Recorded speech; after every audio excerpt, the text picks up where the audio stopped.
Charisma Quotient. I'm your host, Kim Seltzer, a dating and makeover expert, where I will help you build confidence, make connections, and find love from the outside in.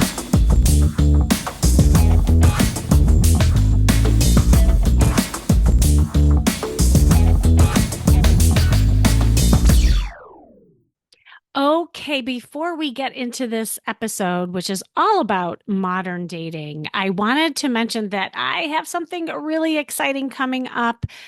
It is new to kick start things for anyone who is wanting to date, to flirt, and really know how to make a great first impression. For the first time ever, I am doing a special hybrid virtual speed dating event for the holidays where you will learn the key points of making incredible first impressions and have a chance to meet singles I have handpicked just for you.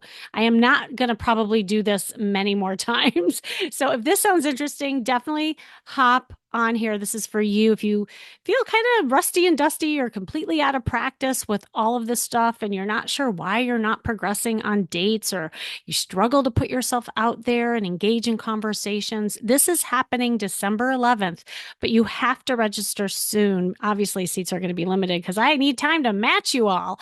So just go to stophatingdating.com. That's stophatingdating.com to register and sign up. And I hope to see you there. And now we are going to start the episode. Once upon a time in a land far, far away, there was a time where men and women picked up the rotary dial phone to ask someone out.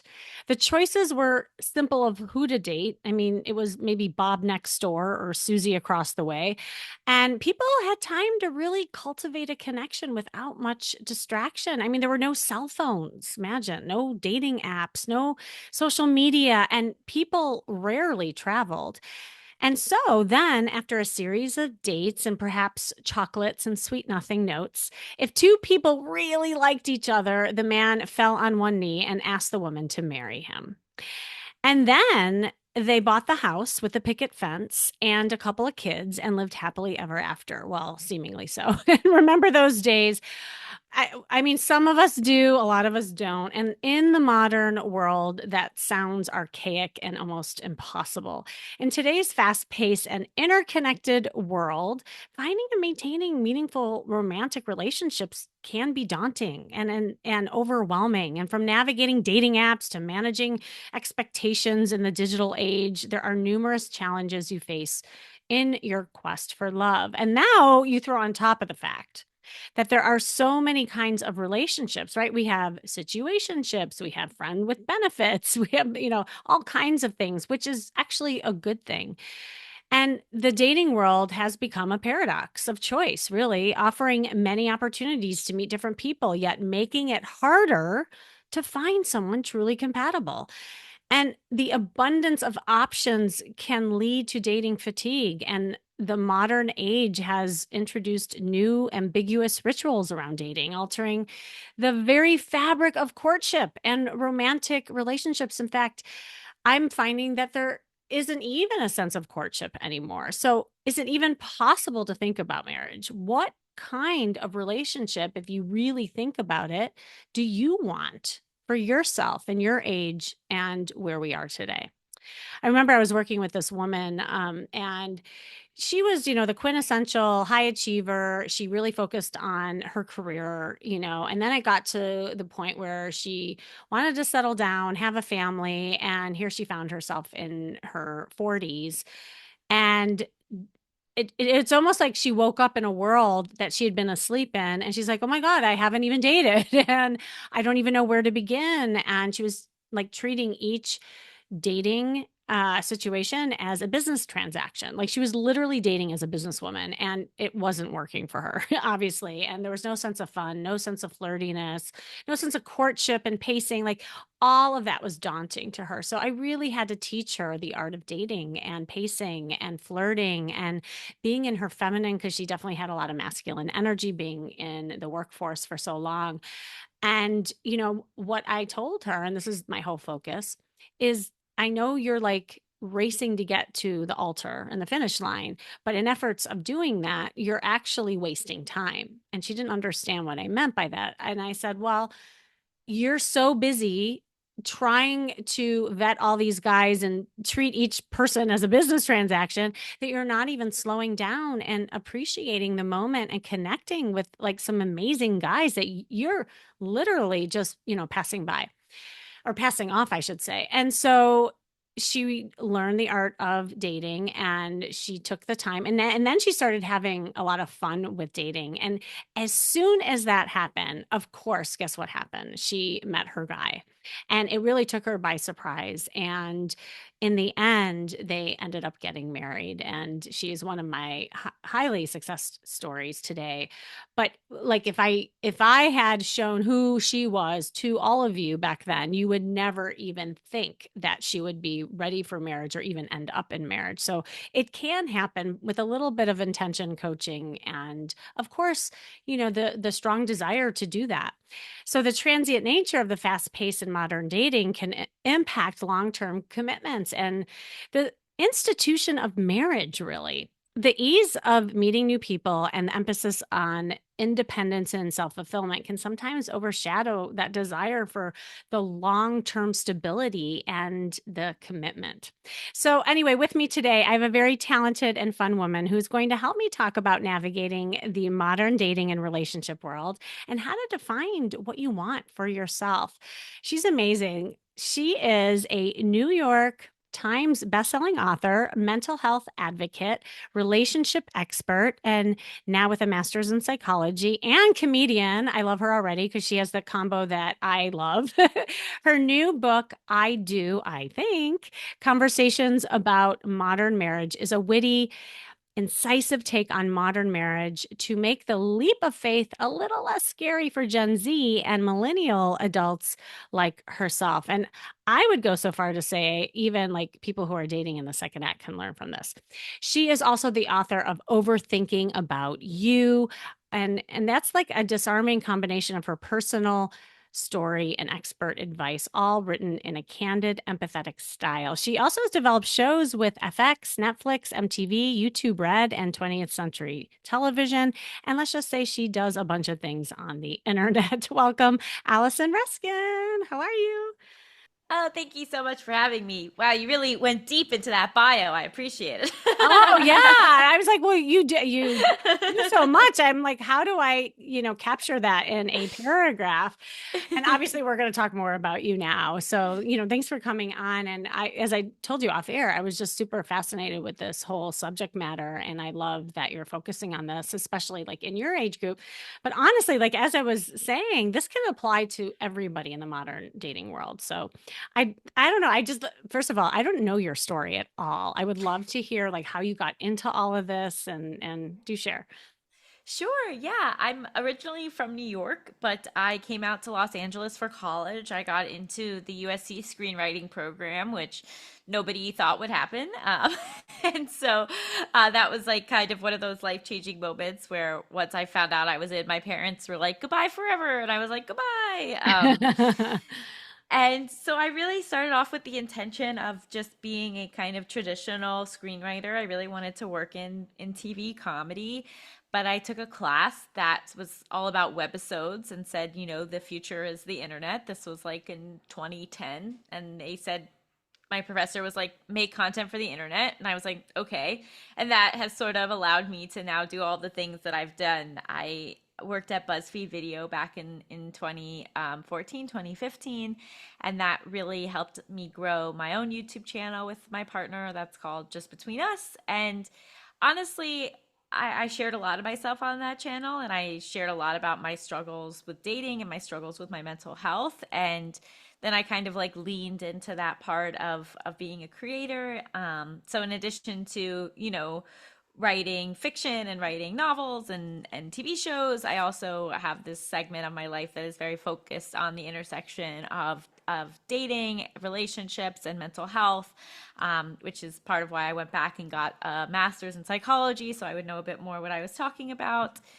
And then on the personal side, I went through a broken engagement in 2020 that really came Ah. out of nowhere. I was sort of very abruptly left by my fiance, and that really made me reevaluate my views around marriage, which was something I had wanted my whole life. And suddenly I was like, oh no, what if it's not this thing that I thought that it was? And Mhm. so I started this investigation of, how can we approach marriage while knowing that there's a huge risk that things won't work out? Like, what can we do to set ourselves up for success while also being okay if eventually, it does end in divorce? And also, how has the history of marriage influenced modern marriage versus like what is the future of marriage and what is the possibility of marriage, which I think we're in a really exciting time for now that it's not like societally necessary the way it used to be. Yeah, that's super fascinating. And I love that you come from your own story. And, I always find that we're our own best teachers every single time and this journey. And it continues. So I would love to hear maybe some of the things that, well, even in your personal journey that kind of hit you when it comes to this notion of marriage and maybe some of the struggles that people have. Yeah, so for me, I was really bad at dating and being in relationships, and that's a lot of what my first book, Overthinking About, my first nonfiction book, excuse me, Overthinking About You, covered. Yeah. Really about that intersection of how my mental health was so dependent on how my relationships were going, but also the other way, and how I wasn't really in control of myself in these relationships. And it was like the worst part of me was always kind of coming up. And so learning how to take better care of myself, how to have a better relationship with myself. Um, and and then finally feeling like, okay, I'm now in a good place, but now there's another person involved, right? So Yeah.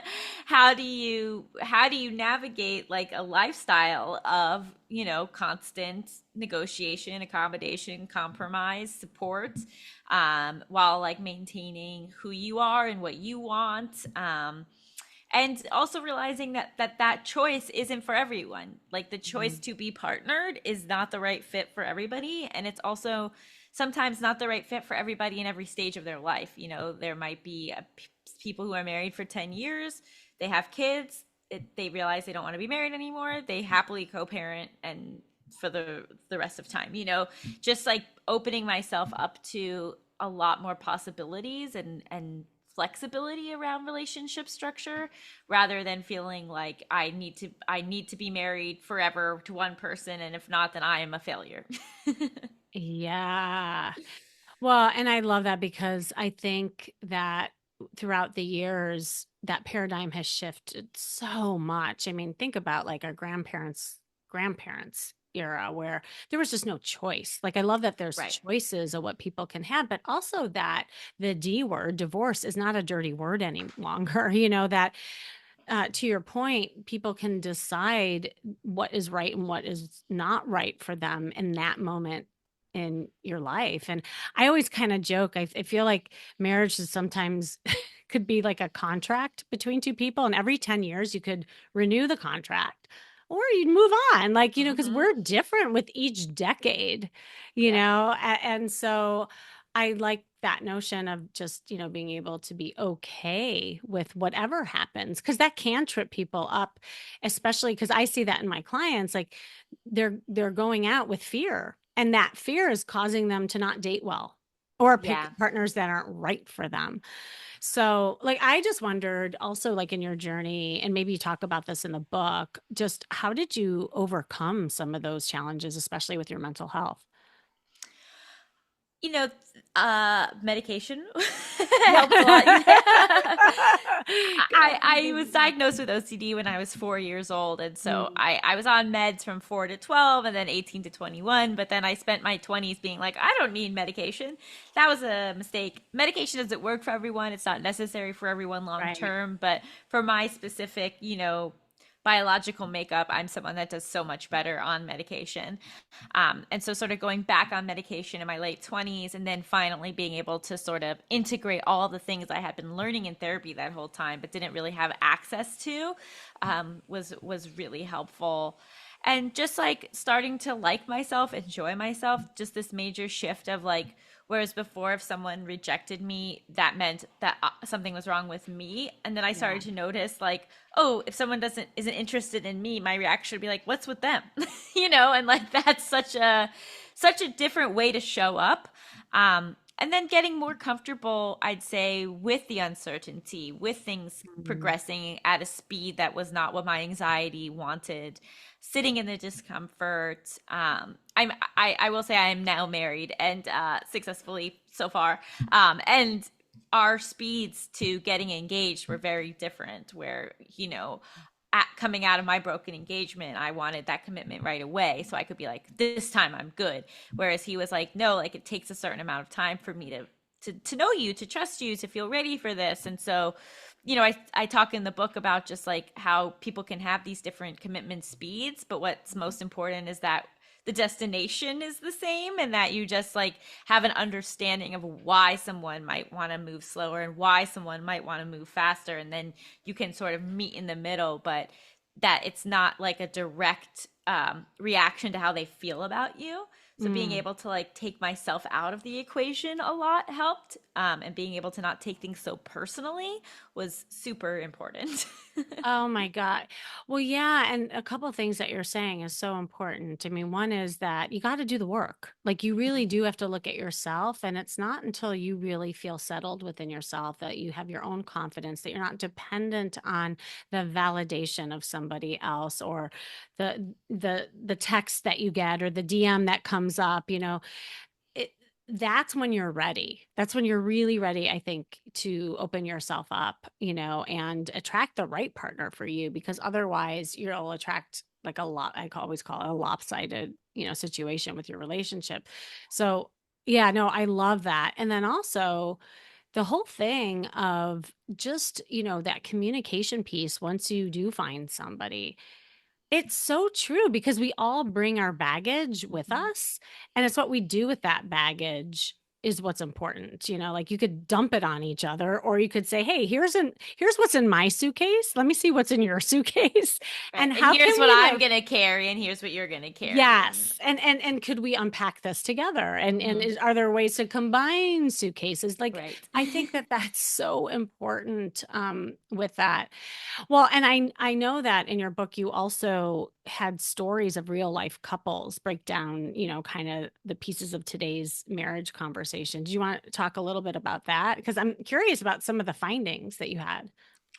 Yeah, so the book is like a mix of my experience, my like investigation, because as I was Yeah. writing it, I was dating, getting engaged to marrying my now husband. And then I also interview all of these experts about like, I have a chapter that I start the book off with that's like about the history of marriage. So I'm interviewing like sociologists, I interview financial advisors, divorce lawyers, couples therapists, therapists who are trauma informed.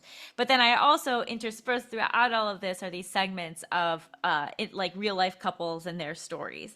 And so I feel like I really like the combination, because it's like, okay, because sometimes you get advice and you're like, but what does that mean? Or how does that play Yes, out? Or like, but in exactly. real life, what are we dealing with? And so these people were so generous with me, and shared their stories and their experiences. And it really kind of runs the gamut. People, but I'd say that like what's interesting is even people who have had bad experiences, who have been divorced, who've had bad marriages, who've come out of it, very few. I'm close to saying almost no one was like, and I hate marriage, I disavow marriage. Like, some people said I wouldn't get married again. Yeah. Laura Stassi, who's a great podcast host. I don't know if she would get married again, but she's looking for a life partner. But like, she also understands why younger people would get married, and so it's interesting that despite all of like the bad stuff, there is still this pull of marriage and this allure of marriage. That's really interesting, because I find the same thing to be true. And I also see like a generational difference between how, people view marriage, like people who are dating in the second act, which I work a lot with. Hmm. Um, they just don't necessarily want to get married. And it's Right. not that they're against it, to your point. They're just like, need a contract. I'd like a travel buddy. I'd like to, Right. like have a companion or, there's a different definition because they're different now And the versus needs are different. the Like needs are different. Yeah. the Yeah. protection that you need is different. If you're going to have kids with someone, if you're not going to have kids with someone, if you're going to leave the workforce or not, like things like that. Like coming into it with more assets, sometimes you don't want to get married because it just gets too complicated. Yeah. No, it's interesting. Well, and in your interviews, did you find that there was some information about how people felt with commitment and compatibility? What do you mean? Sorry. Yeah. Well, like, some people like the couples, I think that issues around like commitment is huge when it comes to a certain contract or marriage. And Mm-hmm. was there, any and again, it's just more of a question that I had as you were talking. And also with compatibility, like because there's so many different things that go into being a couple, and Right. I didn't know if there were like certain, I don't know, key themes or elements that were extracted from these couples. And it could be anything, not just commitment or compatibility. It was just something that came to mind. So one of the chapters is sort of about like how do you pick your partner? Like how do you Oh, know uh-huh. if like you're compatible enough with somebody? And the answer is like it's different for everyone, but there are Yeah. certain traits that will make your life easier if you're sharing it with another person. And one of those is the ability to just like compromise, right? Like as I was sort of Yes. alluding to earlier, one of the parts of partnership is that you have to account for this other person's feeling and life for the rest of yours. And so, having somebody that has some flexibility, that has some wiggle room, that is willing to, value your needs the way that they value their own needs is really important. And then I would also say that having the shared values, I Mhm. find to be more important than having shared interests. So, Oh, 100%. I'm so glad you you said that. Yes.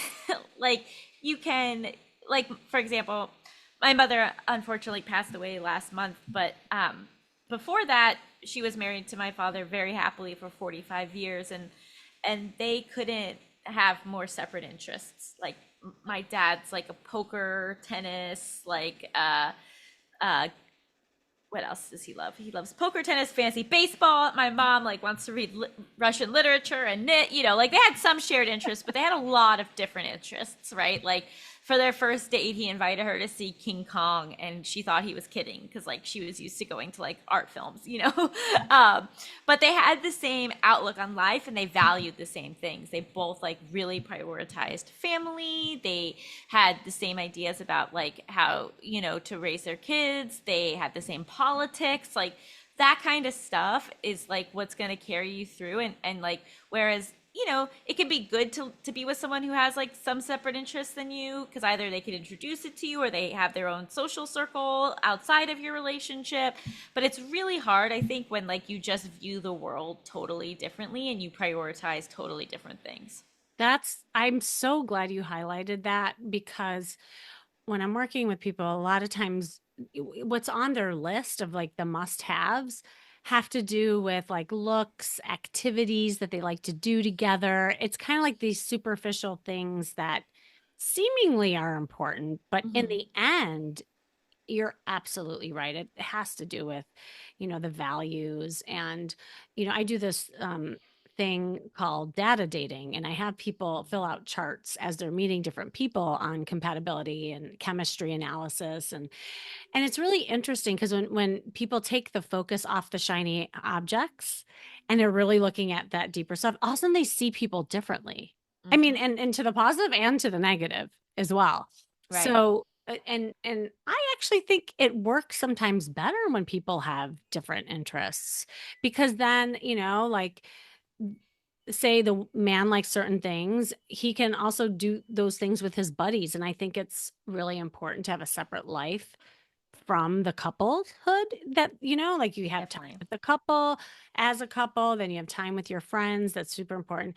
In fact, I know a lot of marriages that fall apart because they didn't have anything outside that interests them and they had no other like social circle and friendships. So I think the balance is really important.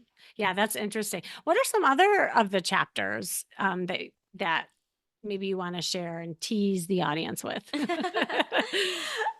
Well, there's a whole finance chapter because I think, Oh. something exciting about modern marriage is the idea of like a single breadwinner pooled income, shared income is like there's more options now, especially now that so many households are Oh. dual income, and also just this idea of how do you navigate, different spending habits. Are you doomed if one's a spender and one's a saver?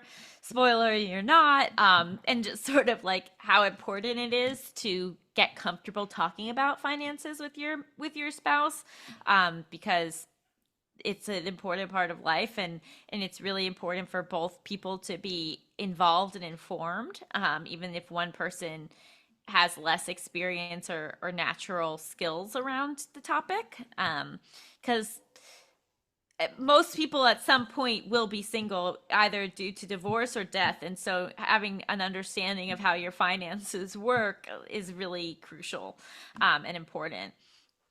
And then I have a chapter all about couples therapy, but couples therapy as a sometimes as a preventative tool. So how it can be really useful even if you're not having problems. But like I really recommend that couples who can afford it do premarital counseling. It's expensive, and unfortunately, our healthcare in this country is awful, and so it won't be covered. But if you have that ability, it's like an incredible resource to help support and set you up for success. And then another chapter about hardship, how to navigate that. And the final chapter is about divorce and sort of like how we can reframe our approach to divorce, and that can actually make for happier marriages. Ooh, I like that.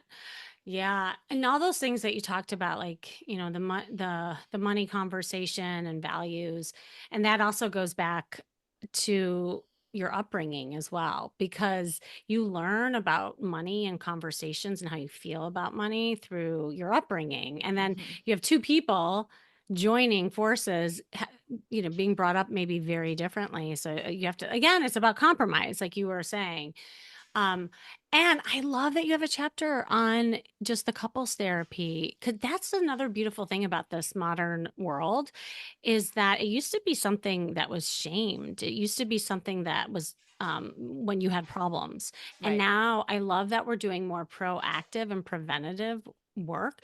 That's what gives me hope. I don't know, like your take on it, especially since you've, been focusing on it as much as the modern world is noisy and it's been kind of hard to navigate everything. We've been in a state of recalibration because it's like the pendulum. We swung from one era all the way to the next, and we're trying to like figure it out.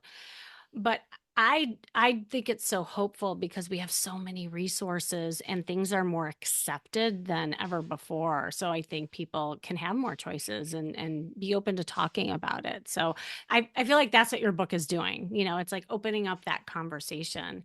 I'm really curious though, if you can tease a little bit more about the divorce chapter. So what are some things that are in there in ways of like re-looking at divorce? So a big thing for me was realizing that like it's not about the length of your marriage, it's about the quality of your marriage, and sort of this idea that just because two people grow apart doesn't mean that the whole thing was a waste, right? I think Yeah. sometimes it can be like, oh well, I ruined my life. I gave you the best years of my life, and like it's like, well, if you had a nice time during those years, and that's wonderful.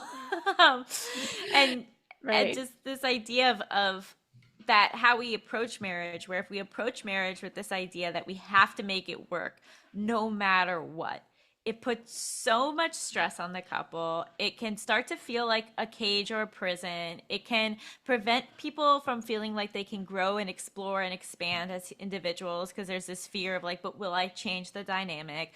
But really, like, if you go into marriage saying, like, I'm agreeing to a certain type of marriage, whatever that marriage means to you, for me, that means a marriage filled with respect and laughter and love. And if I'm no longer in a marriage like that, then I haven't agreed to that. And so, therefore, we maybe she'll part ways. Um, and just this idea that it's not a failure, it's an experience, and that oftentimes people learn a lot going through a divorce. It teaches them a lot about what they're looking for, what works for them, how they want to behave in future relationships. And so to really just sort of like lean into this as an option for a reason rather than like something that like we should all fear. Oh my God, that's awesome. I know I tell that to people all the time too. It's like the relationship, even bad ones, are things that you can grow and learn from. Hmm. And I don't even see them as bad. At the time, it feels awful. Right. But when you get through it, you look back, you're like, okay, there was a gift there. There's something that I really grew from and learned from. And it will help you know what you want for the future as well. And thank goodness nowadays we can have, the second act, third act, fourth act if we want, when it comes to relationships. And so I really like your message. Do you have any kind of final thoughts about how the book, as we talk about, what goes into marriage and how we look at things, can help daters to get to here? You know what I mean? Because that I'm seeing people and from the beginning, when they're Right. getting back out there. And then, yeah, a lot of them do move on to marriage and some of them don't, and which is cool, but I'm curious about it. I Your think take. one of the things is helping figure out, is this something I'm even interested in, right? So, Yeah. there's probably a lot of single people out there that are like, I maybe want to date, I maybe want a partner, but would I ever want to get married, or would I ever want to get married again? And so this book could maybe help you figure that out. But I also think there's just like a lot of tools and conversations for partnership in general.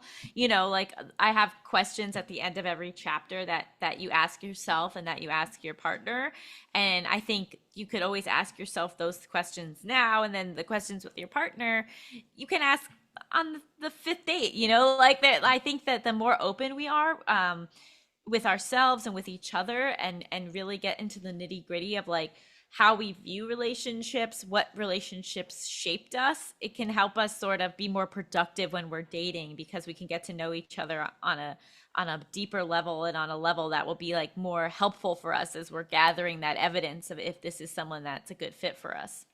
I love that. Allison, you're awesome. I just, any kind of ending words of wisdom that you want to throw out as you think about like all the stuff that we talked about, and also please let everybody know how they can find this book.